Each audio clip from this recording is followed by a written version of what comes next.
नमस्कार। आकाशवाणी जयपुर अजमेर से प्रस्तुत हैं प्रादेशिक समाचार।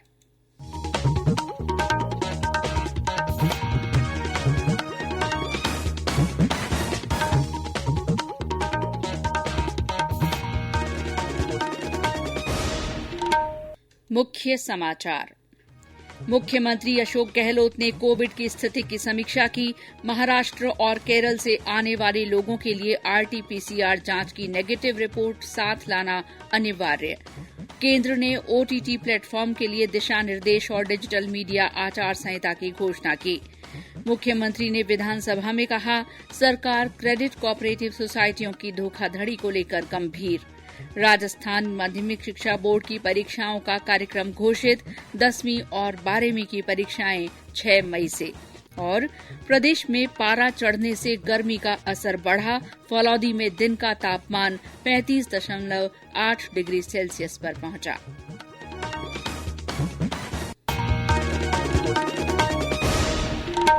समाचारों के साथ मैं शीला चावला। कोविड-19 महामारी के खिलाफ देश एकजुट होकर लड़ रहा है। आप भी हमारे साथ सुरक्षा और बचाव के 3 आसान एहतियाती उपायों का संकल्प लें। मास्क पहनें, 2 गज की दूरी है जरूरी, सुरक्षित दूरी बनाए रखें, हाथ और मुंह साफ रखें। और अब समाचार विस्तार से। प्रदेश में महाराष्ट्र और केरल से राजस्थान आने वाले लोगों के लिए आरटी-पीसीआर टेस्ट की नेगेटिव रिपोर्ट साथ में लाना अनिवार्य होगा। मुख्यमंत्री अशोक गहलोत की अध्यक्षता में आज मुख्यमंत्री निवास पर आयोजित हुई समीक्षा बैठक में ये निर्णय किया गया। पेश है हमारे संवाददाता की रिपोर्ट। प्रदेश में रोज आने वाले कोरोना के मामलों की संख्या 100 तक सीमित है। साथ ही सक्रिय मामलों की संख्या महज 1200 के करीब है। लेकिन अन्य राज्यों में कोरोना की बढ़ती संख्या से सरकार चिंतित है। मुख्यमंत्री अशोक गहलोत ने आज एक बार फिर लोगों से अपील की है, सभी नागरिक कोविड प्रोटोकॉल का सख्ती से पालन करें और किसी तरह की लापरवाही न करें। श्री गहलोत ने कहा कि कोविड वैक्सीन को लेकर डर की कोई बात नहीं है। जिन लोगों का नंबर आ रहा है वे बिना डर के वैक्सीन लगवाएं। इस बीच राज्य में 7,83,000 लोगों को कोरोना का पहला टीका लगाया जा चुका है। वहीं 1,47,000 से ज्यादा स्वास्थ्य कार्यकर्ताओं को कोरोना टीके की दूसरी खुराक दी जा चुकी है। जितेंद्र द्विवेदी, आकाशवाणी समाचार, जयपुर। कोविड वैक्सीनेशन को लेकर प्रदेश में अगले महीने जागरूकता कार्यक्रम संचालित किया जाएगा। श्री गहलोत ने कहा कि कोविड टीकाकरण के लिए जिन लोगों का नंबर आ रहा है वे बिना किसी डर के वैक्सीन लगवाएं। देश में अब तक 1,26,71,000 लोगों को कोरोना के टीके लगाए जा चुके हैं। स्वास्थ्य और परिवार कल्याण मंत्रालय ने बताया कि कल 5,03,000 से अधिक स्वास्थ्यकर्ताओं और अग्रिम पंक्ति के कार्यकर्ताओं का टीकाकरण किया गया।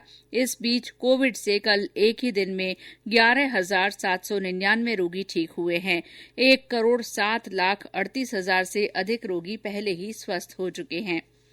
इधर प्रदेश में ताजा रिपोर्ट में जयपुर में 29 नए कोविड रोगियों की पुष्टि हुई है। केंद्र सरकार की ओर से कोरोना के विरुद्ध जन जागरूकता आंदोलन चलाया जा रहा है। इसी के तहत आकाशवाणी जयपुर के समाचार बुलेटिनों में प्रसारित की जा रही विशेष श्रृंखला जनता का संदेश जनता के नाम में सुनिए हमारे श्रोता का संदेश। मैं देवाराम बरवड़ बाड़मेर से बात कर रहा हूँ। मेरा सभी देशवासियों से विशेष अनुरोध है कि कोरोना महामारी के प्रभाव कम होते देख सावधानियां महत्वपूर्ण 3 उपायों का पालन करना नजरअंदाज न करें, वरना फिर से हम सभी के लिए चिंता का विषय बन सकता है। इसलिए मुंह पर मास्क लगाएं, 2 गज की दूरी बनाए रखें, हाथ और मुंह साफ रखें और अपनी बारी आने पर कोरोना टीका जरूर लगाएं। अफवाहों पर ध्यान न दें। वैक्सीन लेने के पश्चात भी 3 महत्वपूर्ण उपायों का पालन करते रहे। वंदे मातरम। जय हिंद। हमारे अन्य श्रोता भी कोरोना जन जागरूकता आंदोलन से जुड़ सकते हैं। इसके साथ ही जो लोग कोविड टीका ले चुके हैं वे भी अपने मैसेज भेज सकते हैं। इसके लिए आपको अपना संदेश रिकॉर्ड कर या टाइप कर हमारे व्हाट्सएप नंबर 9414052368 पर भेजना होगा। चयनित संदेशों को आगामी बुलेटिनों में शामिल किया जाएगा।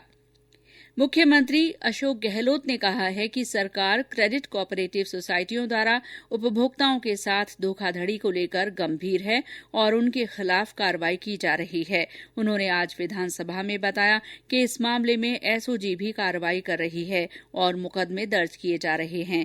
मुख्यमंत्री ने इस मामले में विधानसभा चर्चा करवाने का प्रस्ताव दिया। प्रदेश के 9 उपखंड मुख्यालयों पर स्थित चिकित्सा संस्थानों को जिला अस्पताल बनाया जाएगा। मुख्यमंत्री अशोक गहलोत ने अपने बजट भाषण में किए गए इस प्रस्ताव के बारे में आज विधानसभा में जानकारी दी। उन्होंने बताया कि कल बजट भाषण का एक पेज पढ़ने से रह गया था। मुख्यमंत्री ने बताया कि नागौर के कुचामन सिटी और लाडनू, झुंझुनू के उदयपुर वाटी, भरतपुर के हलैना, धौलपुर के मनिया और बीकानेर के कोलायत सहित 10 ट्रॉमा सेंटर खोले जाएंगे।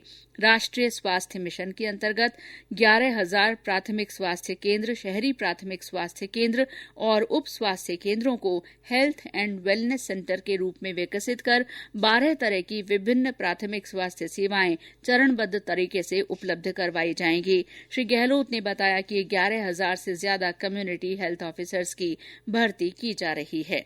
ये समाचार आकाशवाणी जयपुर अजमेर से प्रसारित किए जा रहे हैं। समाचार अभी और भी हैं, लेकिन पहले ये संदेश। चलो मिलकर एक शुरुआत करें, चलो एक फैसला आज करें, मास्क नहीं तो टोकेंगे, कोरोना को रोकेंगे, चलो एक इरादा करते हैं, चलो कुछ वादा करते हैं, मास्क नहीं तो टोकेंगे, कोरोना को रोकेंगे। समाचारों में आपका फिर स्वागत है। केंद्र ने आज over the top online streaming और सोशल मीडिया प्लेटफॉर्म के लिए दिशा निर्देश तथा डिजिटल मीडिया आचार संहिता की घोषणा की।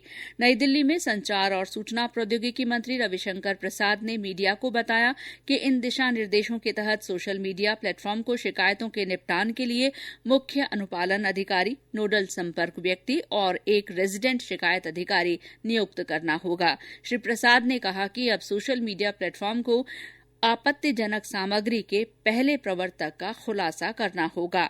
सूचना और प्रसारण मंत्री प्रकाश जावड़ेकर ने ओटीटी और डिजिटल मीडिया प्लेटफॉर्मों के नियमन के लिए त्रिस्तरीय तंत्र की घोषणा की। डिजिटल मीडिया पोर्टल को कोई बंधन नहीं है। यहाँ टीवी के लोग हैं, उनको केबल नेटवर्क एक्ट में जो प्रोग्राम कोड है वो उनको फॉलो करना पड़ता है, लेकिन ओटीटी प्लेटफॉर्म्स को ऐसा कोई नियम नहीं है और इसलिए डिजिटल हो, प्रिंटिंग हो, टीवी हो, ओटीटी हो, कुछ नियमों का पालन करना पड़ेगा, कुछ प्रोसेस सेट करना पड़ेगा। और लोगों की मांग भी बहुत थी। लोगों की मांग, रोज सैकड़ों पत्र मंत्रालय में आते हैं।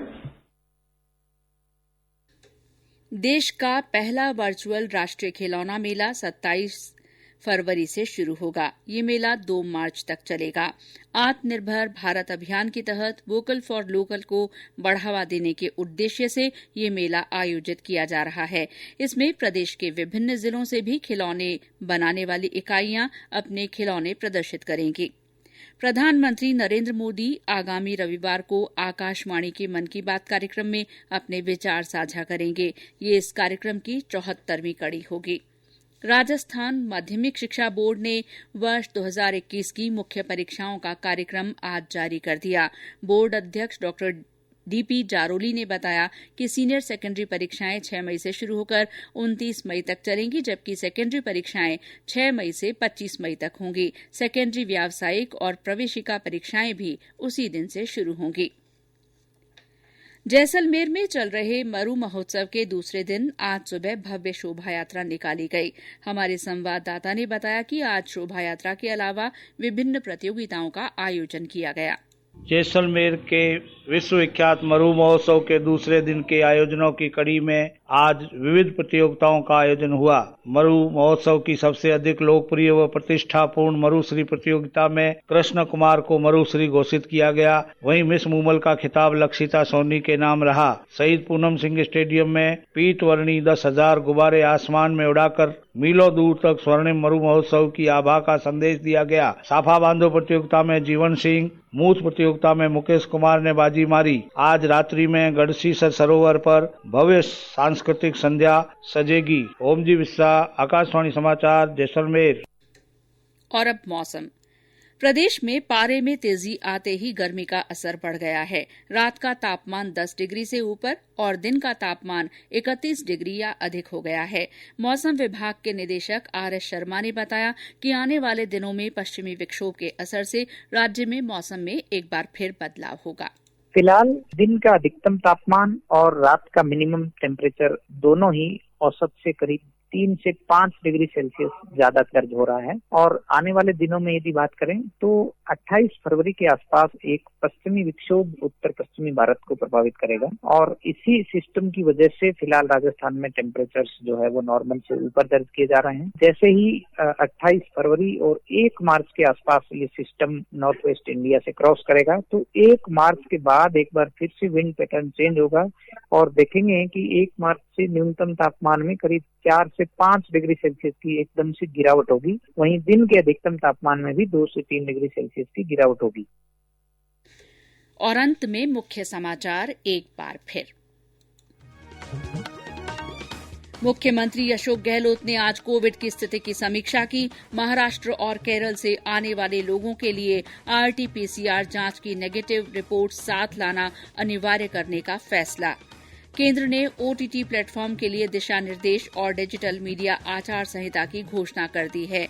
मुख्यमंत्री ने विधानसभा में कहा कि सरकार क्रेडिट कोऑपरेटिव सोसाइटियों की धोखाधड़ी को लेकर गंभीर है। राजस्थान माध्यमिक शिक्षा बोर्ड की परीक्षाओं का कार्यक्रम घोषित कर दिया गया है। 10वीं और 12वीं की परीक्षाएं 6 मई से शुरू होंगी। और प्रदेश में पारा चढ़ने से गर्मी का असर बढ़ गया है। फलौदी में दिन का तापमान 35.8 डिग्री सेल्सियस रिकॉर्ड किया गया। इसी के साथ प्रादेशिक समाचार बुलेटिन समाप्त हुआ। नमस्कार।